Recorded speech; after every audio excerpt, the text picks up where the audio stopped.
Assalamualaikum warahmatullahi wabarakatuh. Salam jumpa pemirsa, salam sejahtera bagi kita semua. Menjadi salah satu sektor strategis domestik yang memiliki daya saing tinggi, industri rokok memberikan kontribusi signifikan terhadap pertumbuhan perekonomian nasional. Sumbangan sektor yang dikategorikan sebagai kearifan lokal ini meliputi penyerapan tenaga kerja, pendapatan negara melalui cukai, serta menjadi komoditas penting bagi petani dari hasil perkebunan berupa tembakau dan juga cengkeh. Namun seperti yang Anda ketahui, saat ini rokok ilegal dengan berbagai modusnya masih sering kita jumpai di kalangan masyarakat. Penerimaan cukai untuk membiayai dampak buruk rokok di tengah masyarakat akan tergerus. Bukan hanya negara saja yang akan dirugikan, tetapi masyarakat juga akan merugi. Di samping itu akan muncul lebih banyak lagi perokok pemula yang karena rokok murah akan gampang didapatkan. Pemirsa, tentu saja berbagai upaya telah dilakukan, bukan hanya dengan cara sosialisasi dan juga pemberantasan rokok ilegal dengan penegakan hukum. Selain itu juga dapat pembentukan dalam kawasan industri hasil tembakau. Dalam talk show kali ini spesial sekali, kita akan membahas apa itu sebenarnya kawasan industri hasil tembakau atau KIHT dan bagaimana pula sinergi pemerintah dengan masyarakat dan juga pengusaha ataupun industri sejauh ini. Lalu sejauh mana pula persiapan pemerintah Provinsi Jawa Tengah dalam mempersiapkan KIHT. Pemirsa, seperti yang ada di hadapan Anda, telah ada 2 narasumber dan akan ada tambahan 1 narasumber lagi yang akan bergabung di segmen selanjutnya. Narasumber yang pertama, Bapak M. Arif Sambodo, SE, MSI. Beliau adalah Kepala Dinas Perindustrian dan Perdagangan Provinsi Jawa Tengah. Boleh kita berikan aplaus untuk Pak Arif? Baik, narasumber yang kedua, Ibu Dwi Prastyorini. Beliau adalah Kasih Penyuluhan dan Layanan Informasi Bea Cukai Kudus. Kita berikan aplaus juga untuk beliau.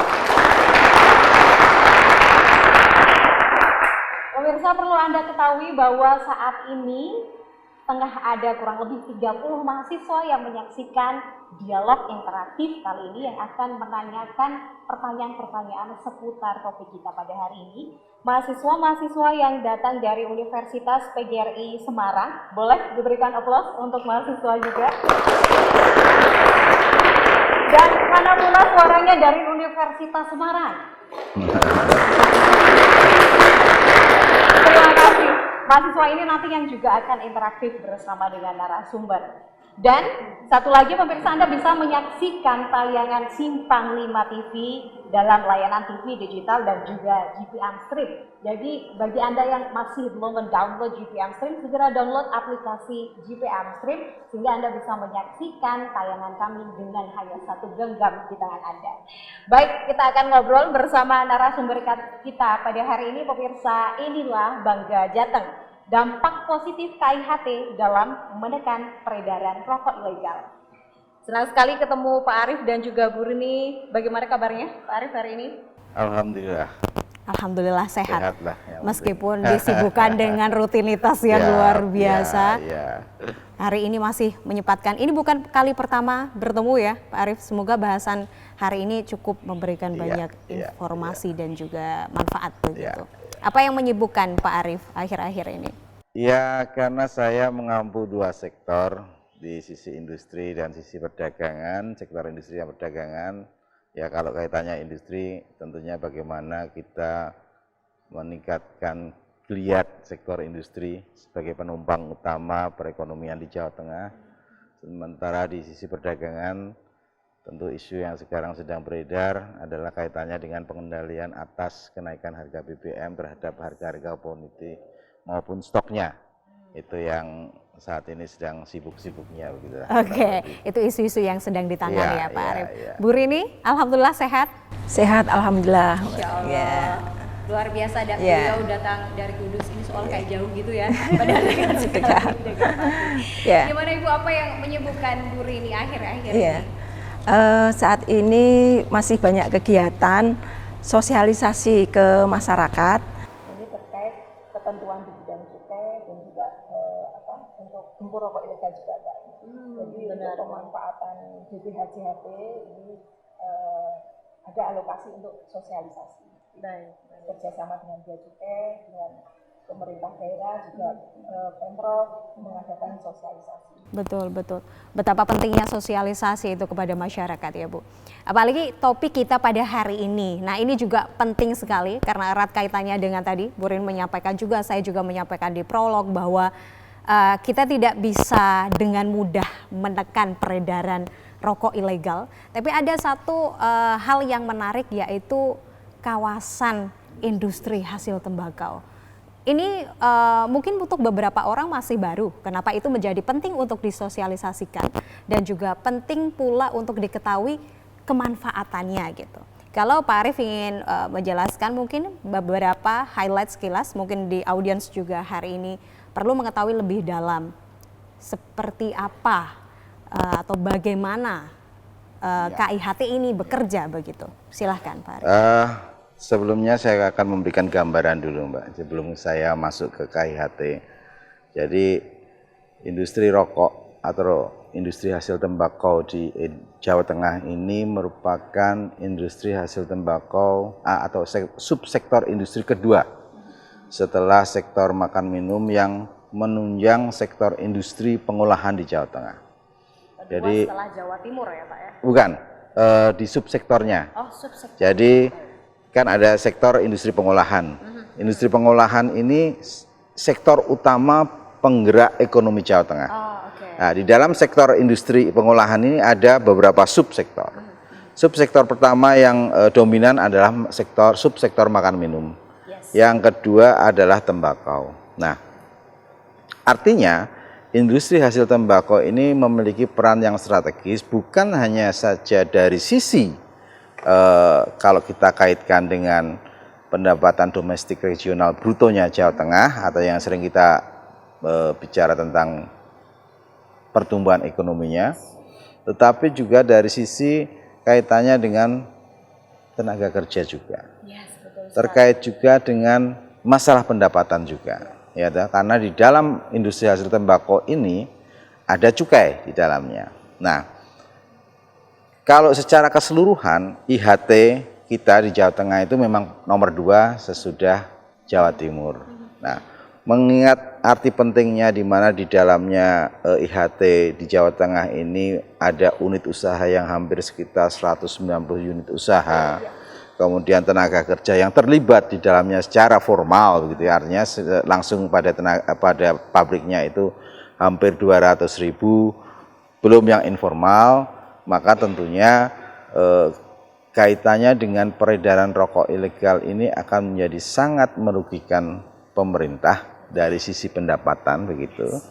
Dari sisi ketenaga kerjaan tentunya ya dia memang ada tenaga kerja tapi kan tidak ada jaminan yang pasti karena dia menjual rokok yang sifatnya ilegal. Nah inilah yang menyebabkan pemerintah kemudian bagaimana melakukan bukan hanya dari sisi yang sifatnya represif saja atas penindakan peredaran rokok ilegal, tetapi bagaimana dari sisi yang sifatnya preventif, bagaimana kalau kita pikir balik, para perusahaan rokok ilegal ini kita legalkan, kita masukkan dalam suatu kawasan yang namanya kawasan industri hasil tembakau. Kita jadi mudah mengawasinya, mereka diberikan segala macam fasilitas di kaitannya dengan kawasan industri, sehingga secara pendapatan, karena nanti otomatis dia akan dikasih cukai, secara pendapatan pasti akan ada peningkatan pendapatan, ya toh. Karena begini Mbak Putri, kita tahu sendiri bahwa saat ini industri hasil tembakau ini juga mengalami kendala di luar adanya peredaran rokok ilegal ini. Misalnya ada pembatasan kaitannya dengan orang merokok, ya toh. Kemudian juga kaitannya dengan kualitas bahan baku tembakaunya maupun cengkehnya yang sangat-sangat dipengaruhi dengan kaitannya dengan cuaca musim. Kemudian kaitannya dengan juga yang tadi ilegal tadi pasti itu akan menimbulkan persaingan yang tidak sehat. Bagaimana tidak? Karena dia bisa menjual murah karena di dalamnya tidak ada cukai. Sementara rokok yang resmi dia ada cukai. Pastilah orang akan dalam suatu pilihan ekonomi, ilmu ekonomi pasti kan mencarinya sesuatu yang lebih efektif, lebih efisien, lebih ekonomis. Nah, ini menjadi pilihan padahal itu tidak betul. Ya, toh. Kemudian kaitannya juga dengan pengawasan di tingkat kabupaten yang terbatas gitu. Kita tahu bahwa mungkin saat ini industri rokok itu kan tersebar di seluruh Jawa Tengah begitu ya. Ada juga yang mungkin kabupaten kota itu memang tersedia kapasitas tenaga kerja untuk pengawasan, tetapi juga ada yang tidak. Sehingga kita dalam hal ini pemerintah provinsi dan juga dari pemerintah pusat dalam hal ini Bea Cukai pastilah akan masuk di dalam bagaimana kita melakukan pengawasan atas pabrik-pabrik rokok yang ada di kabupaten kota itu. Itulah sedikit gambaran tentang kondisi industri hasil tembakau di Jawa Tengah, sekaligus juga apa yang kita lakukan kaitannya dengan pengendalian rokok ilegal ini termasuk di dalam KIHT. Iya, kurang betul. lebih seperti itu. Terima kasih Pak Arief. Beralih ke Bu Rini. Bu Rini, seperti kita ketahui bersama bahwa di Jawa Tengah itu ada rintisan KIHT di Kabupaten Kudus begitu. Nah, Bu Rini sendiri melihatnya itu seperti apa? KIHT sejauh dari rintisan kalau tidak salah diresmikan 2020, Pak Arief? Ya, hingga saat ini seperti apa? Bu Rini bisa sedikit memberikan gambaran. Jadi sebelumnya di KIHT Kudus itu merupakan LIK IHT atau Lingkungan Industri Kecil Hasil Tembakau. Nah, kemudian oleh Bea Cukai Kudus didorong untuk menjadi kawasan industri hasil tembakau. Jadi Bea Cukai ini mendorong untuk dari LIK IHT itu menjadi KIHT. Nah, kemudian untuk daerah lain juga yang memang potensi untuk didirikan KIHT ya, seperti Jepara juga didorong untuk didirikan KIHT. Untuk pendirian KIHT ini dengan pemanfaatan dana bagi hasil cukai hasil tembakau. Karena untuk alokasi DBHJHT itu ada alokasi 10% untuk penegakan hukum, yang salah satu kegiatannya adalah untuk pendirian ataupun pengembangan KIHT. Oke, seperti itu. Baik, kalau menurut Bu Rini sendiri, karena kita membahas bagaimana dampak dari KIHT, ini tentu juga tadi sedikit sudah disinggung Pak Arief, ini bukan hanya dari memberikan kemanfaatan bagi sektor pemerintah mungkin ya, tetapi juga memberikan kemanfaatan bagi masyarakat. Bu Rini bisa berbagi informasi. Untuk manfaat KIHT itu sendiri ini terutama bagi perusahaan rokok ya, perusahaan rokok kecil ya atau golongan 3 ini dapat memanfaatkan KIHT dengan berbagai fasilitas dan juga dengan biaya sewa yang relatif terjangkau. Nah, kemudian untuk manfaat lainnya bagi pemerintah daerah sendiri dan juga dari Bea Cukai seperti tadi disampaikan Pak Arief ya, di situ karena perusahaan hasil tembakau itu terkumpul di situ, jadi untuk pengawasan, pembinaan bisa terpusat di situ. Yes. Jadi terpusat sehingga semua bisa mudah dikontrol ya. Oke, luar biasa. Dan ini prosesnya masih berlanjut ya, Pak Arief? Ya. Pengembangan ini? Untuk pengembangan KIHT saat ini sedang berproses begitu, karena ada beberapa daerah yang juga berminat pengembangan KIHT. Bahkan saat ini teman kami di sektor industri, di bidang industri di kantor kami sedang melakukan kajian untuk pengembangan kawasan industri hasil tembakau itu kira-kira bagaimana. Karena begini Mbak, ada syarat-syarat yang dibutuhkan untuk pendirian suatu kawasan industri hasil tembakau. Tidak serta-merta kawasan industri hasil tembakau itu mudah dibentuk. Ada aturan dasarnya yang mendasari pendirian suatu kawasan industri hasil tembakau. Meskipun KIHT-nya itu aturan dasarnya ada pada PMK 215 2020, tetapi 206 2020, tetapi dalam salah satu pasalnya disebut bahwa pendirian KIHT harus merujuk pada aturan dari Kementerian Teknis. Nah, pada Kementerian Teknis itu ada dua aturan yang menjadi dasar. Pertama adalah PP 142 tentang kawasan industri, yang kemudian turunannya adalah namanya Permen 40 tahun 2014 kalau tidak salah, yang menyebutkan tentang pedoman-pedoman pendirian suatu kawasan industri. Nah, di dalam aturan itu menyebutkan ketika kita ingin mendirikan kawasan industri, maka minimal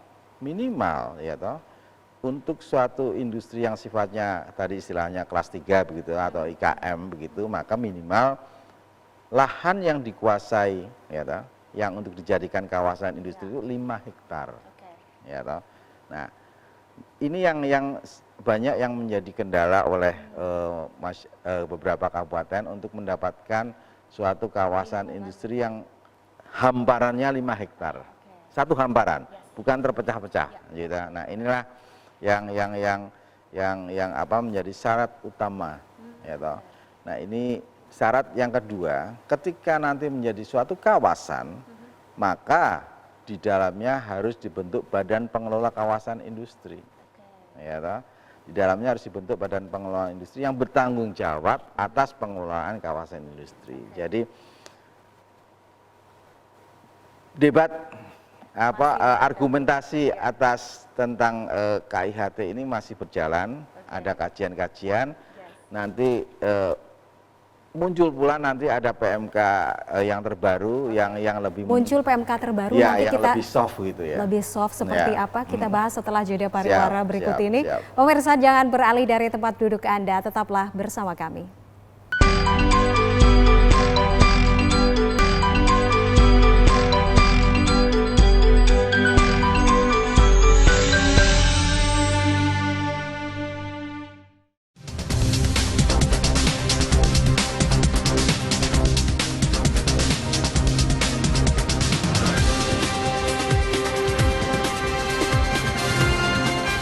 Di awal bulan Agustus, harga garam di pasar tradisional masih terbilang cukup tinggi. Ketersediaan air berperan penting untuk hasil panen. Desa kami kepingin ada aturan NO ini ringsek di bagian depan setelah menabrak truk bernopol PG.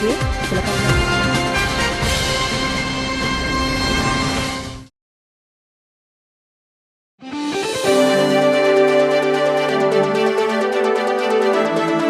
Assalamualaikum, sugeng siang sedulur, piye kabare? Muga-muga padha sehat kabeh, rezekine lancar. Nah, ning awan iki ketemu nek karo aku Aris Sadewa, barengan karo aku Hairil Soebilan iki kabar-kabar sak lengkape. Ojo lali simak terus Pawarta 5 dina Senin nganti dina Setu jam Simpang 5 TV. Kobongan kapal kedadean meneh. 15 kapal sing nyandar ning lore Songo RO iki ringsek ning bagian ngarep.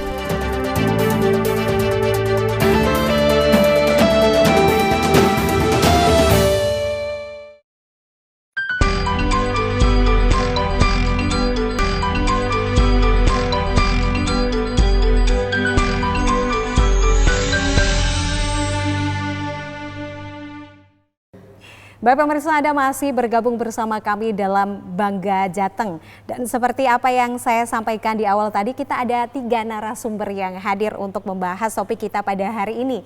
Dan pemirsa, narasumber yang ketiga telah hadir, beliau adalah Pak Sutrishono. Beliau adalah owner dari PR Raja Nabadi.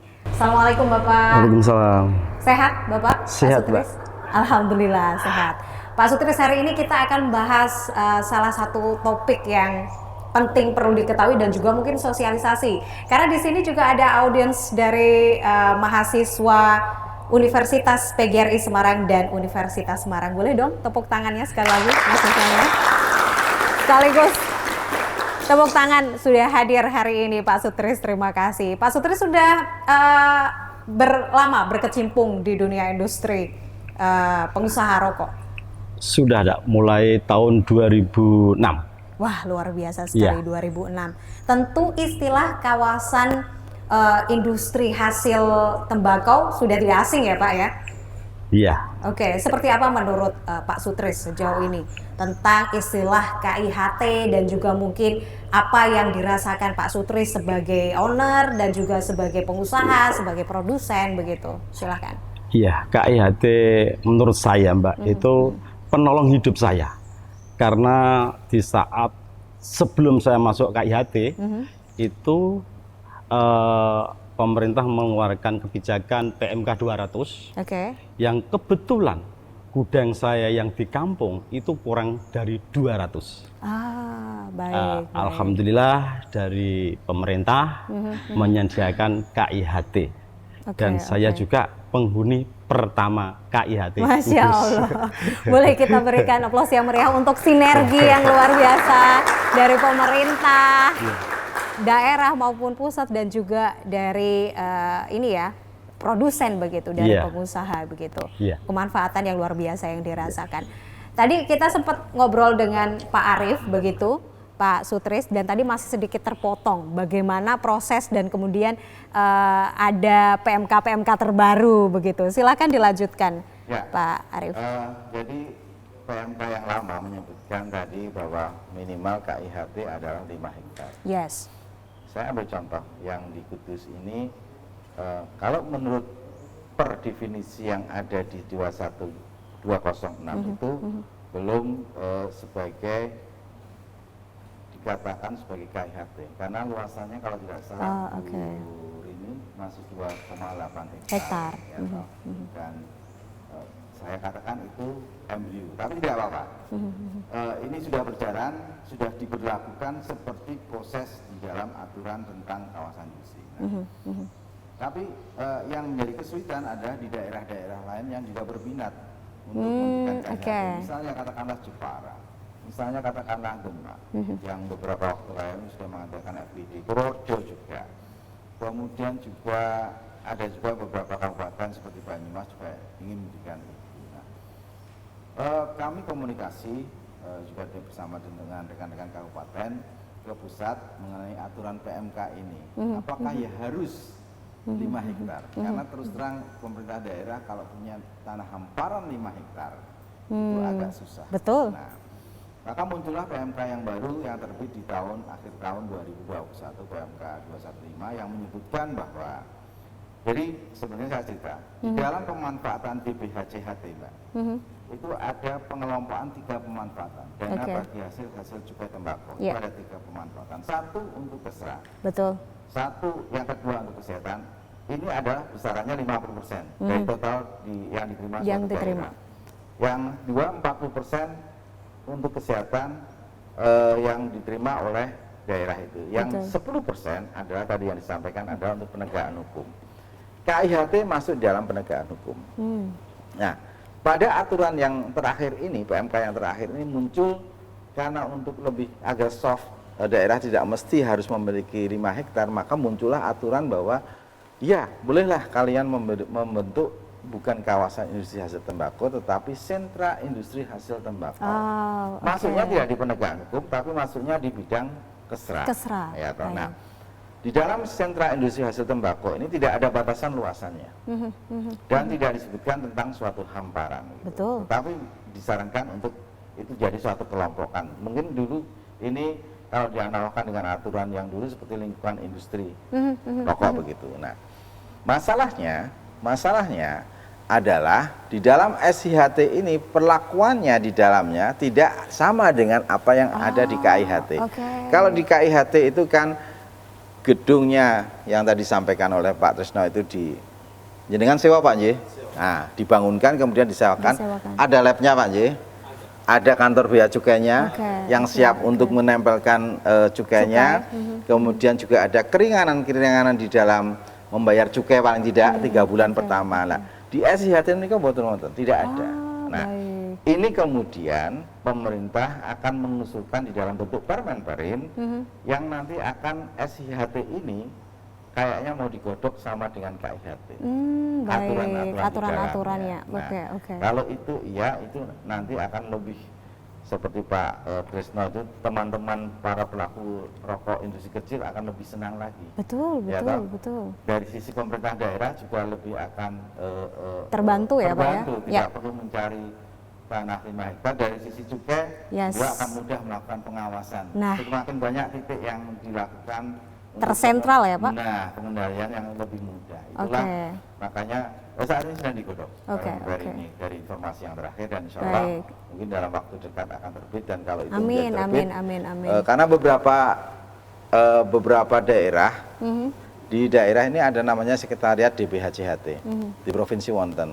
Ketika mereka menyusun anggaran yang memanfaatkan DBHJHT, mereka harus komunikasi dengan sekretariat Nipol. Nah, Demak itu yang semula mau ke KIHT disarankan oleh sekretariat juga untuk membentuk SIHT. Jadi nanti ini kalau sudah terbentuk, disiapkan, kemudian aturan permendernya masuk, alhamdulillah. Begitu. Paling tidak pengendalian atas rokok ilegal ini akan lebih mudah. Tadi pendapatan yang oleh bea cukai lebih bisa meningkat. Baik. Kita lanjut ke Bu Rini. Bu Rini seperti diketahui dan disampaikan Pak Arief tadi bagaimana proses dan juga syarat-syarat KIHT begitu ya Pak ya. Ada banyak hal yang harus dipenuhi. Ada sarana prasarana mungkin ya, kemudian ada lahannya, kemudian juga SDM-nya mungkin ya, dan juga masih banyak lagi, ada beberapa hal yang untuk mewujudkan KIHT. Bu Rini, di BH Cukai sendiri di Kabupaten Kudus, apa peran yang dilakukan yang untuk menunjang dan juga untuk turut serta terlibat begitu? Seperti apa Bu Rini? Kalau dari Bea Cukai ini ada hanggar Mbak, ada kantor hanggar di KIHT, jadi untuk pengawasan sekaligus untuk melakukan pembinaan. Nah untuk KIHT sendiri, tadi sudah disampaikan Pak Arief juga, ada beberapa fasilitas-fasilitas yang diberikan. Jadi yang pertama tadi disampaikan Pak Sutris ya, kalau perusahaan rokok itu minimal luasan tempat produksi adalah 200 meter persegi. Untuk KIHT, untuk di KIHT itu dikecualikan dari aturan itu. Jadi tempat usaha kurang dari 200 meter itu diperbolehkan. Terus kemudian fasilitas yang kedua adalah boleh dilakukan kerjasama untuk pelintingan mesin. Jadi dari pengelola KIHT itu menyediakan mesin pelinting rokok. Untuk perusahaan kecil atau perusahaan yang produksi SKT, sigaret kretek tangan, nanti bisa memproduksi sigaret kretek mesin dengan kerjasama pelintingan. Karena mungkin kan tidak semua perusahaan itu mempunyai mesin pelinting rokok. Jadi nanti di KIHT itu diberikan fasilitas boleh melakukan kerjasama pelintingan rokok. Kalau di luar tidak boleh, tidak boleh ya. Di KIHT boleh melakukan kerjasama. Kemudian yang fasilitas ketiga adalah fasilitas penundaan pembayaran cukai. Tadi disampaikan Pak Arief ya, ada fasilitas penundaan pembayaran cukai yang fasilitasnya itu 3 bulan. Kalau tidak di KIHT fasilitas hanya 2 bulan. Jadi memang di KIHT ini diberikan fasilitas-fasilitas untuk menarik perusahaan-perusahaan itu masuk ke KIHT, juga untuk menarik yang masih produksi ilegal ya, rokok ilegal itu biar bisa untuk masuk menjadi ke legal ya. Betul. Jadi beberapa kemanfaatan fasilitas yang diberikan, tentu ini semua untuk membantu masyarakat, membantu produsen dan juga segala hal fasilitas yang ada. Nah ini tentu audiens di sini sudah mulai resahnya nggak tahu kenapa, apa lapar ya? Kok dari mukanya kayak lapar ya Pak Arief ya? Semoga tidak. Boleh diberikan pertanyaan, saya berikan satu penanya untuk di sesi ini dan akan ada pertanyaan lagi untuk di sesi berikutnya. Silahkan. Perkenalkan, nama saya Muhammad Akbar Arafi atau yang biasa dipanggil Rafi. Saya dari Universitas Semarang. Izin bertanya Pak, sejauh mana peran dari pemerintah yang telah dilakukan oleh Disperindak itu sendiri dalam berdirinya atau perkembangan dari KIHT itu sendiri? Boleh aplaus dong buat Mas Raffi. Mas Raffi dari Universitas Semarang, boleh langsung ditanggapi Pak Arief, silahkan. Sudah sangat banyak Mas. Jadi semenjak PMK itu terbit di tahun 2020, itu penataan penganggaran bukan hanya di Disperindak, tetapi SKPD atau OPD ya, dinas-dinas yang ada kaitannya dengan DBHJHT langsung ditata dengan tadi perbidangannya. termasuk di dalamnya adalah di Dinas Perindustrian. Begitu terbit KIHT ini, kami langsung mengadakan banyak sekali daerah-daerah yang mengusulkan, karena mereka juga mendapatkan dana untuk pendirian KIHT juga, Mbak. Nah, di samping yang di provinsi, mereka juga mendapatkan alokasi DPH JHT Meniko yang kemudian ditata. Nah, itulah kita kemudian mendorong, mensosialisasikan, kita bukan hanya dari kami tapi juga dari pihak Kementerian Keuangan, dari Kementerian Perindustrian, kita hadirkan untuk bersama-sama berpikir untuk pendirian ini. Dan sebenarnya sudah ada beberapa kabupaten yang sudah melangkah, dalam artian mereka sudah berpikir untuk pemanfaatkan KIHT ini yang sebagaimana diamanatkan di aturan yang tahun 2020 Meniko untuk mengembangkan KIHT. Nah, itu dari sisi perencanaannya. Dari sisi pelaksanaannya, kami punya kegiatan-kegiatan yang menopang nantinya di dalam pendirian KIHT. Nah, seperti apa? Boleh kita tunda sedikit, Pak? Saya juga penasaran, nanti kita ngobrol lagi dengan Pak Sutris dan juga Bu Rini, dan kita akan berbagi cerita juga ya Pak Sutris seperti apa ya sejauh ini yang sudah dirasakan. Kita akan kembali sesaat lagi, pemirsa, tetaplah bersama kami di Simpang 5 TV.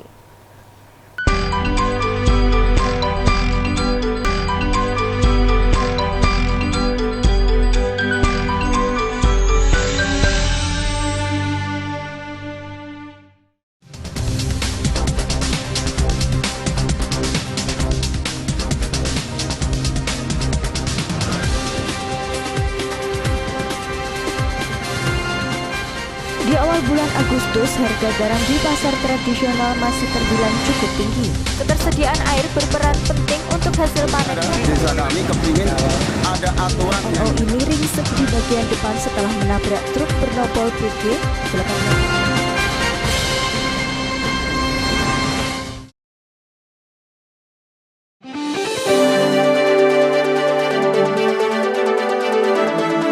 Assalamualaikum, sugeng siang sedulur, piye kabare? Muga-muga padha sehat kabeh, rezekine lancar. Nah, ning awan iki ketemu karo aku Aris Sadewa, barengan karo aku Hairil Soebilan, iki kabar-kabar sak lengkape.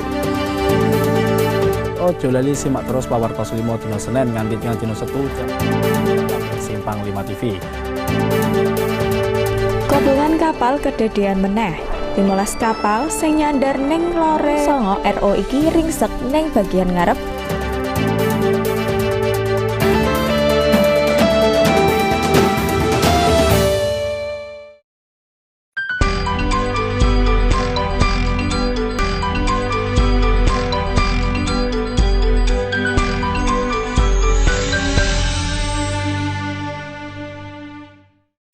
Bapak pemirsa, Anda masih bergabung bersama kami dan juga masih luar biasa bersama ketiga narasumber dan juga audiens mahasiswa-mahasiswa yang memberikan semangat berbeda di ruangan ini. Boleh kita beri applause yang meriah untuk kita semua. Baik, tadi ada pertanyaan dari Raffi dan juga dijawab dengan luar biasa. Pak Arief, ada yang mau ditambahkan lagi? Ya, jadi tadi kaitannya dengan pertanyaan dari Mas Raffi. Dari sisi perencanaan tadi kami sudah siapkan konsep-konsep kebijakan, termasuk bahkan sampai detik ini, dalam tahun ini kita juga masih membuat kajian untuk penentuan apakah suatu daerah itu layaknya KIHT atau SIHT. Itu kita sudah juga lakukan. Insya Allah tahun ini selesai dengan salah satu universitas kerjasama kita untuk pengkajiannya.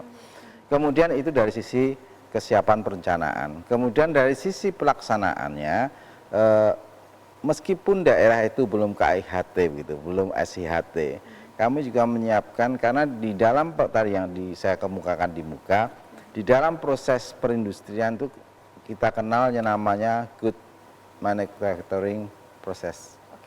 Proses bagaimana mengolah ya, menjadi suatu pabrik yang benar, GMP istilahnya. Nah, ini lebih pada kemampuan SDM-nya.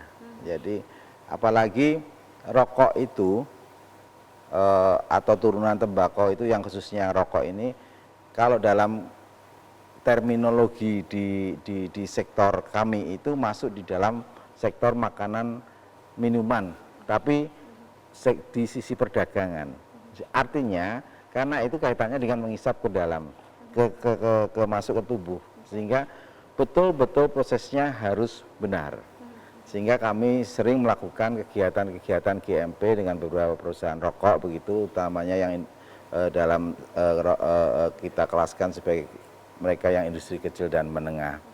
Nah, ini yang kita lakukan. Di sisi lain, kami juga tentunya di dalam rangka upaya untuk mempromosikan nantinya apakah KIHT atau SIHT, kami bersama dengan Bea Cukai melalui media, melalui fasilitasi medsos yang ada, kami juga menginformasikan tentang arti pentingnya KIHT maupun SIHT. Salah satunya untuk perusahaan rokok yang kecil yang sudah ada, tetapi yang selanjutnya juga kaitannya dengan pengendalian atas rokok ilegal. Itu kurang lebih seperti itu. Oke. Ya. Terima kasih Pak Arif. Kita lanjut ke Pak Sutris. Tadi Pak Sutris sudah sedikit menyinggung bagaimana manfaat, dampak positif yang dirasakan. Mungkin kalau boleh sedikit bercerita, bagaimana keterlibatan sehingga keinginan itu muncul sehingga terlibat dan juga eksis hingga saat ini. Silahkan Pak Sutris. Kita masuk ke KIHT itu karena keterpaksaan karena kena PMK 200, Mbak. Nah, ternyata dengan adanya keterpaksaan, keenaan, Mbak. Ya. Nah ini biasanya gitu ya, Pak Arif, Bu Rini ya, biasanya gitu, harus dipaksa dulu biar merasakan Jadi apa manfaatnya. yang disampaikan Pak Arif, memang dari segi sewanya murah, ya. Dari airnya nggak bayar. Iya. Nah, Masya Allah. Area mendukung. Okay. Kita cuma bayar listrik aja, Mbak. Baik. Pemakaian kita. Baik. Jadi enak, Mbak.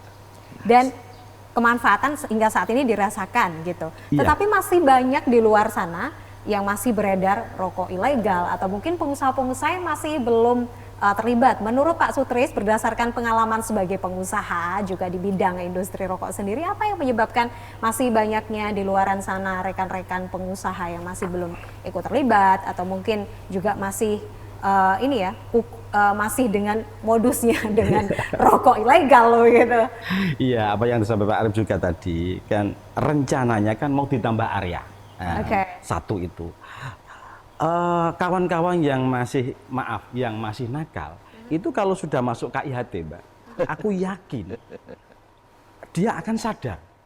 Karena apa? Kita dekat pembinaan dari Bu Rini, dari cukainya itu aktif, Mbak. Ibaratnya kita membina dalam lokasi KIHT itu cukai juga lebih mudah. Satu itu. Kalau kita sering dibilangi, dikasih saran, sebagai warga orang Jawa repot, Mbak. Mau nakal jadi nggak nakal. Karena apa? Bapaknya, ibunya sering mendekati kita. Maaf kalau yang di luar kan mungkin ya tetap terpantau dari cukai, tapi lain, Mbak. Cara saya lain. Jadi suasana di KIHT itu memang kayak keluarga, kayak keluarga. Apalagi kita sering disosialisasi dari cukai, kasarnya, jangan nakal, ayo kita sesuai rel. Udah nggak nakal ya? Oh, nggak nakal. Masuk nakal ya kayaknya Pak Sutris, harus dijaga juga nih. Iya. Oke. Jadi gitu, enaknya. Baik, luar biasa. Pak Sutris dan juga mungkin dari beberapa pengusaha yang lain yang masih belum, ini juga jadi hal yang menarik Bu Rini. Di mana tadi Pak Sutris menjelaskan bagaimana rasa kekeluargaan yang dibangun oleh pihak dari Bea Cukai dan juga kemanfaatan fasilitas yang diberikan. Menurut Bu Rini sendiri, apa sebenarnya yang masih menjadi kendala yang terjadi dalam rentan waktu ini yang membuat masih peredaran rokok ilegal ini masih juga marak gitu di lingkungan masyarakat begitu, Bu Rini? Mungkin masih nggak adanya rokok ilegal ini karena mungkin mereka juga belum mau patuh ya untuk membayar cukai gitu ya. Baik. Mungkin itu juga mempengaruhi harga yang bisa mereka jual. Kenapa mereka tidak ingin terlibat dalam KIHT seperti yang dilakukan Pak Sutris? Apa mungkin tekanannya kurang ya Pak ya? Tadi katanya terpaksa dulu gitu. Bagaimana Bu Rini? Saat ini sudah ada beberapa perusahaan rokok yang akan bergabung masuk ke KIHT. Oke. Mungkin saat ini masih proses ya Bu ya? Iya, masih proses, nanti akan bergabung masuk ke KIHT.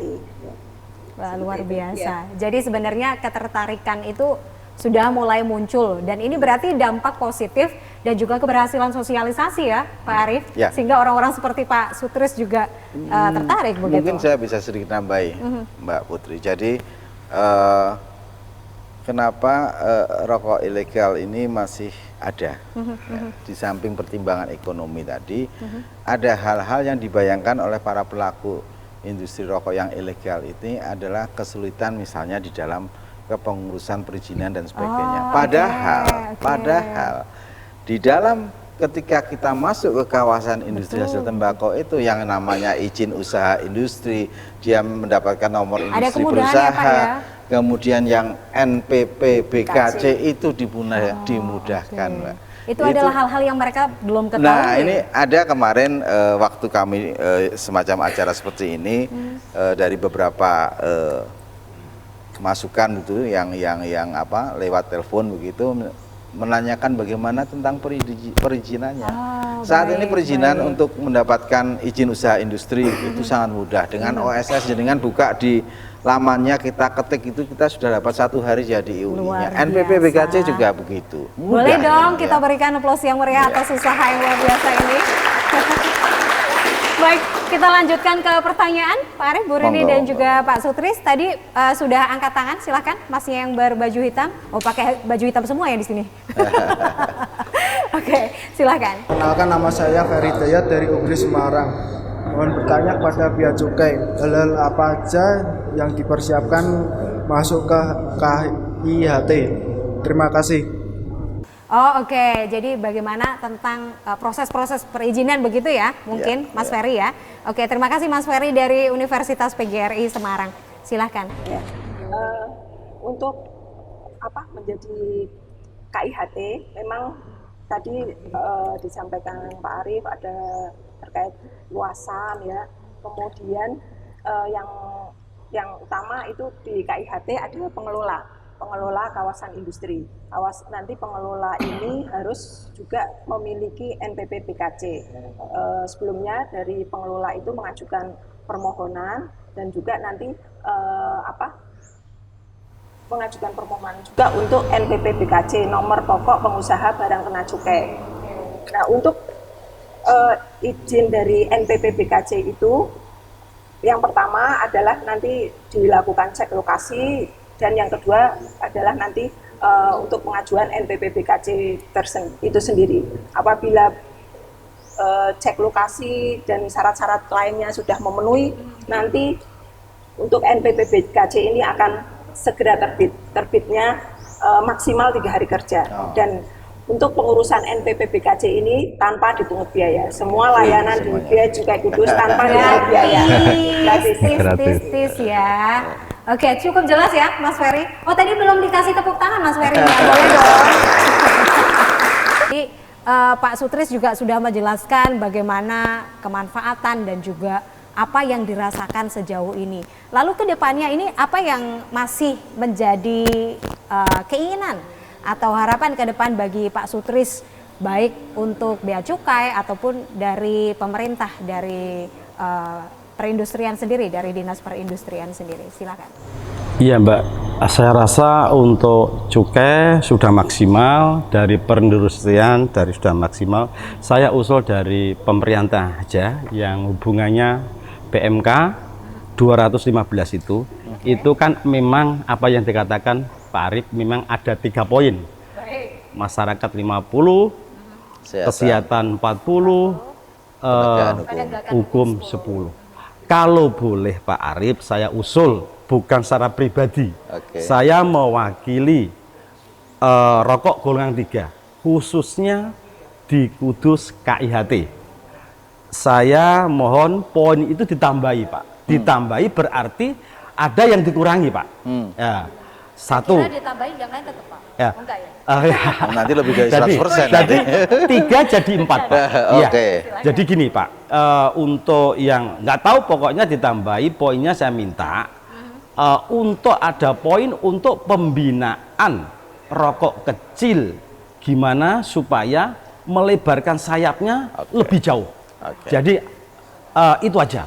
Jadi tidak mengurangi poin itu Pak. Cuma persentasenya yang 40 mungkin dikurangi 10, yang 50 dan saya itu saya sampaikan dari keamanan hukum itu kalau 10 Mbak kayaknya terlalu sedikit.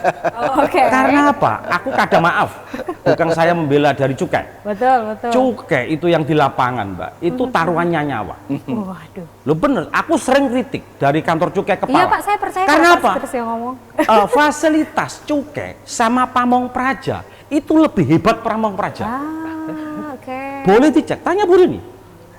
Iya, itu tolong. Jadi poin-poin itu tetap oke lah, tapi persentase uangnya ini tolong diperlebar. Mungkin dirubah aja Pak Arif. Ini menarik ini. Ya, permintaan saya Pak. Permintaan wakil dari rokok golongan 3 Pak. Oke. Ya, ini menarik terima kasih. Apa yang disampaikan Pak Sutris ya. Ini langsung live. Nanti kita akan kembali dengan jawaban Pak Arif dan juga tanggapan seperti apa di lapangan Bu Rini. Saya penasaran sekali. Taruhannya nyawa gitu ya. Setelah jeda pariwara berikut ini pemirsa, tetaplah bersama kami.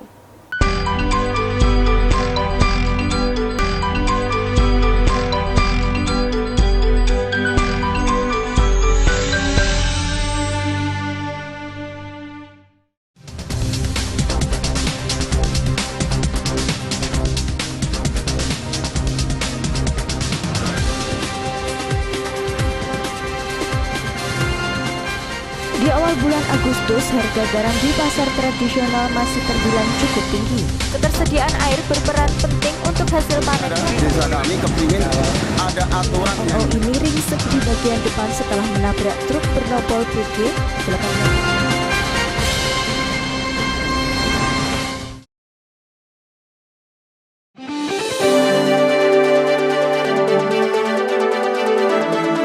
Assalamualaikum, sugeng siang sedulur, piye kabare? Muga-muga padha sehat kabeh, rezekine lancar. Nah, ning awan iki ketemu karo aku Aris Sadewa, barengan karo aku Hairil Soebilan iki kabar-kabar sak lengkape.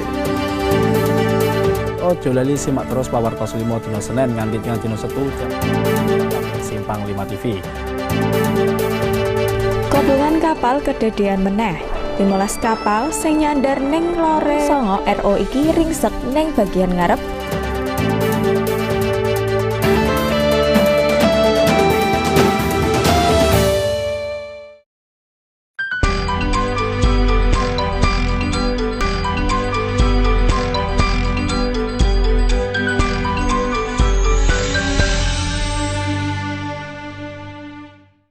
Baik, terima kasih pemirsa, Anda masih bersama kami. Saya ingin mengingatkan bagi Anda pemirsa di rumah ataupun teman-teman mahasiswa yang saat ini berada di ruangan dialog. Bagi Anda yang belum mendownload aplikasi GPM Stream, Anda bisa segera mendownload aplikasi GPM Stream. Mudah sekali caranya. Ambil handphone Anda, ketik GPM Stream di Google Play Store sehingga Anda bisa menyaksikan tayangan Simpang 5 TV hanya dengan HP kesayangan Anda. Baik, kita lanjut lagi. Tadi ada pertanyaan dan juga usulan yang sangat menarik sekali ya. Ini keinginan terdalam dari Pak Sutris dan juga pelaku-pelaku usaha pengusaha rokok yang lain. Silahkan ditanggapi Pak Arif. Sepakat Pak Sutris dengan itu. Jadi, tapi kalau kaitannya dengan proporsinya Pak, itu saya harus nyebrang kementerian Pak. Soalnya yang noto itu adalah prosentase ya Pak ya? Ya, peraturan Menteri Keuangan, menterinya Bu Rini. Jadi nanti usulannya juga bisa sekyu Bu Rini, nanti kami juga akan bisa memasukkan usulan tentang itu. Tapi begini Pak, 215, PMK 215 ini lebih soft daripada 206. Waktu muncul 206, yang namanya kegiatan saya Pak, yang sumbernya untuk DPHJHT, yang berasal dari DPHJHT, itu semuanya masuk di dalam penegakan hukum. Dulu-dulunya PMK yang sebelumnya saya bisa melakukan dana pemanfaatan DPHJHT itu untuk pembinaan-pembinaan. Ketika muncul di tahun 2020 aturan yang 206 ini sama sekali tidak ada.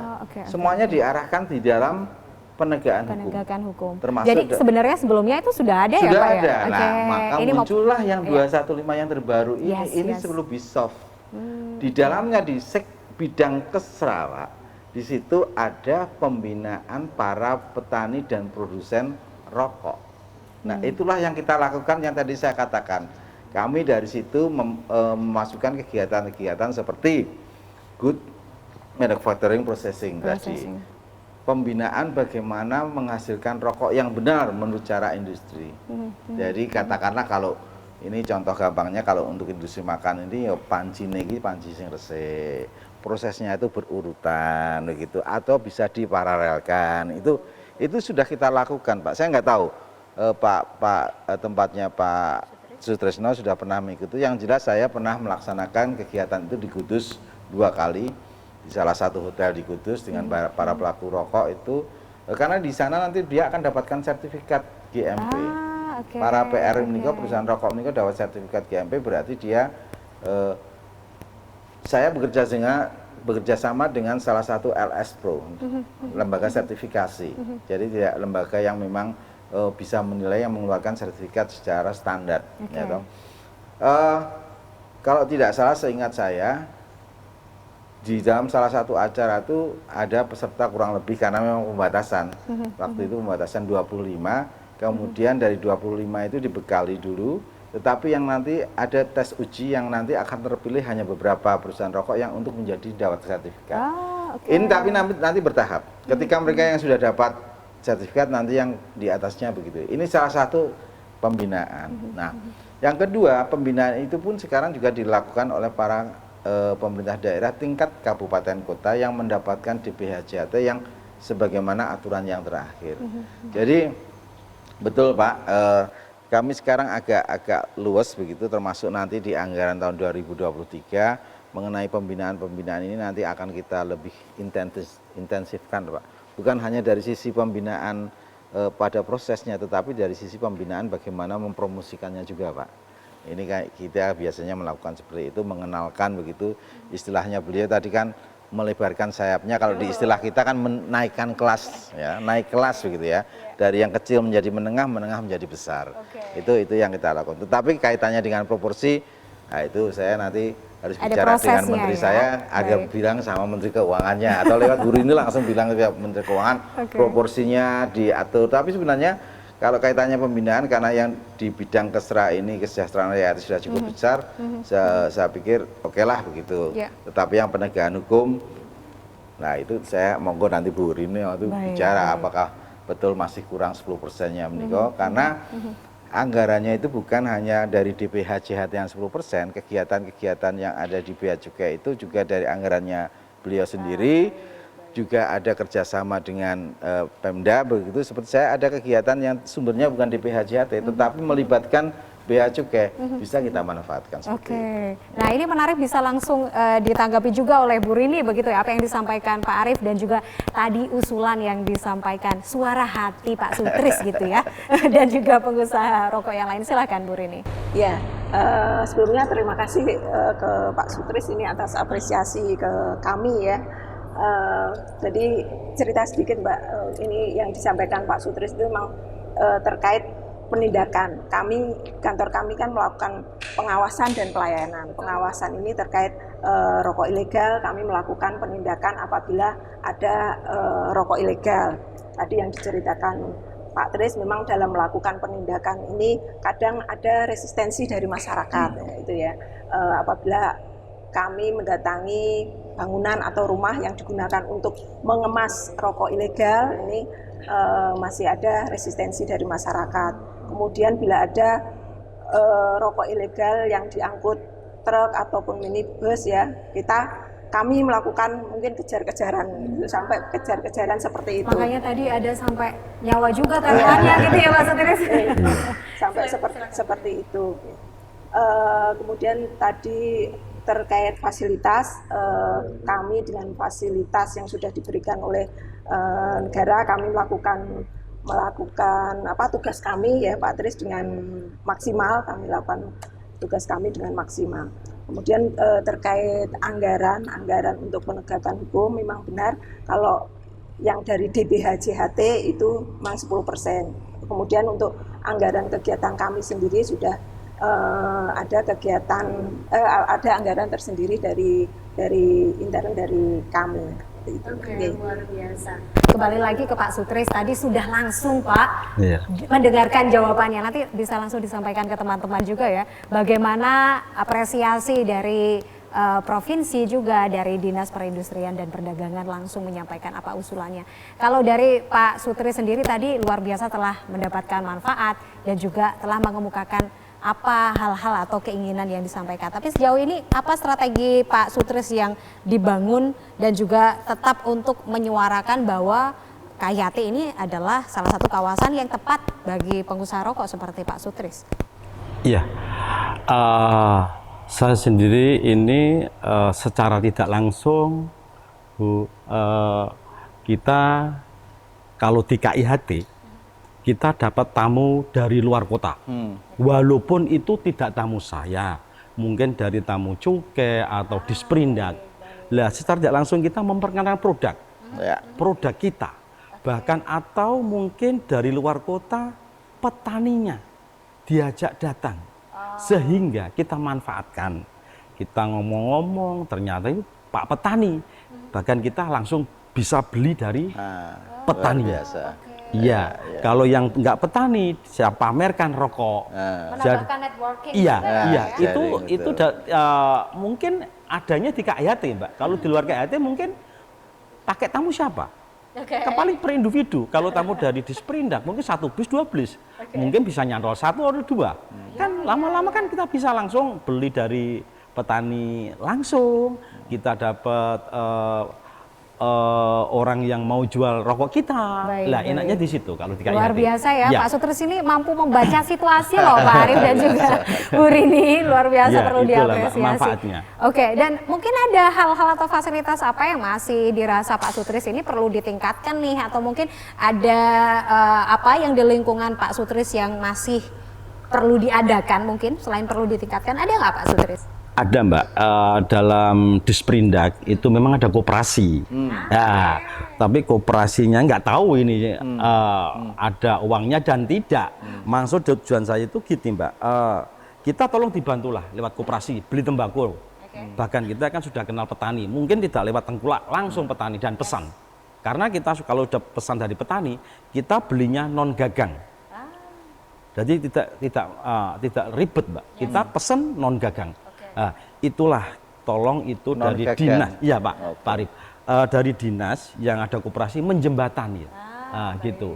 Aku yakin kalau itu dilakukan dari disperindak dan kita dibantu penundaan, mungkin kita bukan tidak jadi kerdil lagi Mbak, mungkin kita bisa naik kelas 2, karena kita di saat ini kelas 3. Gitu. Luar biasa. Terakhir ini closing statement dari masing-masing narasumber. Kita mulai dari Pak Sutris. Mungkin ini Pak Sutris spesial, mungkin apa yang ingin disampaikan kepada masyarakat, kepada pemirsa di rumah yang ada di luar sana. Mungkin ada hal-hal yang belum tersampaikan juga, mungkin ingin mengajak pelaku usaha lain, atau apa yang ingin disampaikan Pak Sutris? Silakan singkat saja Pak. Kawan-kawan yang punya kegiatan peracik rokok yang sementara ini belum diizinkan, mohon diizinkan aja. Karena apa? Kita main rokok ilegal itu susah tidur. Saya pernah susah tidur, makan nggak enak. Tapi kalau areanya sudah ada, sudah diadakan KIHT, masuklah ke KIHT, pasti lebih enak. Karena apa? Pembimbingan dari dinas ini lebih sering, lebih transparan. Itulah pesan saya dari kawan-kawan yang masih nakal atau yang belum masuk KIHT, masuklah ke KIHT. Pasti lebih enak. Gitu kawan-kawan. Monggo masuk ke KIHT. Terima kasih banyak Pak Sutris. Ini saya jadi terpikir slogan baru ya. Anda susah tidur gitu ya, masuk KIHT nyenyak tidurnya. Karena ciri-ciri nakal kayaknya yang susah tidur ya Pak Sutris. Oke, bercanda Pak Sutris. Dilanjutkan Bu Rini, silahkan. Statement closing, bisa ada hal yang belum disampaikan, silahkan. Gini, kedepannya harapannya itu KIHT itu dari pemberian fasilitas kemudian optimal, terutama dalam pengadaan mesin. Salah satu pembedaan KIHT dengan mungkin produksi di luar KIHT adalah kerjasama mesin. Jadi diharapkan nanti KIHT itu ada mesin pelinting, mungkin dari pemerintah daerah dengan dana DBHJHT bisa melakukan pembelian mesin pelinting, dan juga tadi disampaikan Pak Tris agar bisa dari perusahaan rokok yang kecil menengah ini melebarkan sayapnya, ya mungkin bisa naik golongan 2, itu mungkin bisa memproduksi sigaret kretek mesin, ya. Jadi dengan adanya mesin nanti bisa memproduksi sigaret kretek mesin.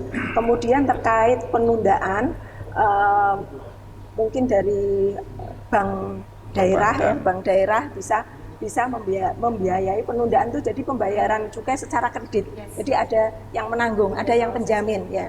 Saat ini seperti Pak Tris ini sudah mendapatkan fasilitas penundaan, tapi belum terdapat bank yang memberikan jaminan seperti itu. Ya, jadi kedepannya di KIHT itu fasilitas-fasilitasnya bisa optimal, sehingga dari perusahaan rokok yang di KIHT itu bisa memanfaatkan, lebih bisa berkembang, dan nantinya akan menarik dari perusahaan-perusahaan yang belum berizin, ya, yang ilegal itu nanti masuk ke KIHT. Seperti itu. Baik, terima kasih banyak Bu Rini. Silakan Pak Arief terakhir. Sama prinsipnya, jadi untuk daerah yang sudah ada MDU KIHT atau sudah ada KIHT ataupun nanti akan ada perencanaan KIHT, optimalkan pemanfaatan atas KIHT. Karena di sana ada segala fasilitas yang insya Allah segala fasilitas itu nanti bisa membuat para pelaku usaha rokok itu bisa mengoperasionalkan memproduksi rokok dengan benar, bahkan insya Allah bisa naik kelas.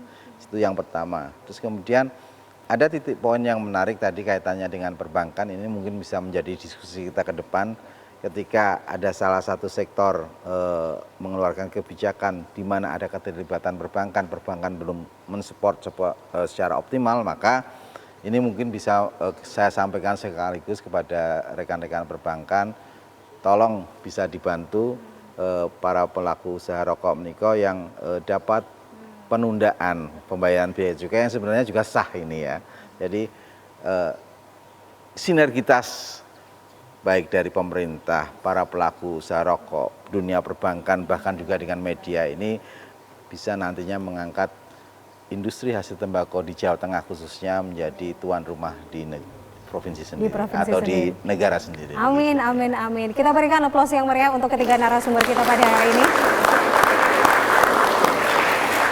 Terima kasih banyak Pak Sutris, Bu Rini, dan juga Pak Arief. Selamat melanjutkan aktivitas, hati-hati di jalan. Sampaikan salam untuk keluarga. Juga terima kasih untuk audiens hari ini mahasiswa, teman-teman mahasiswa dari Universitas PGRI Semarang dan juga Universitas Semarang.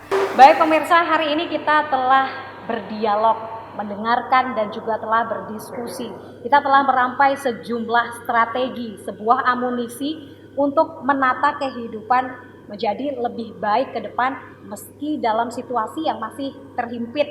Selain akan berimbas pada penurunan pada peredaran rokok ilegal, KIHT juga diharapkan menjadi simpul baru kegiatan ekonomi yang mampu memajukan perekonomian daerah. Inilah saatnya bersinergi, bukan hanya tanggung jawab pemerintah semata, bukan hanya dunia perbankan, ataupun mungkin organisasi atau lembaga tertentu, tapi ini misi kita bersama. Jika Anda cukup peduli membangun kehidupan lebih baik untuk saya, untuk Anda, untuk kita semua, hari ini, esok, dan seterusnya. Saya Putri Rahmadani. Sampai jumpa. Wassalamualaikum warahmatullahi wabarakatuh. Waalaikumsalam warahmatullahi wabarakatuh.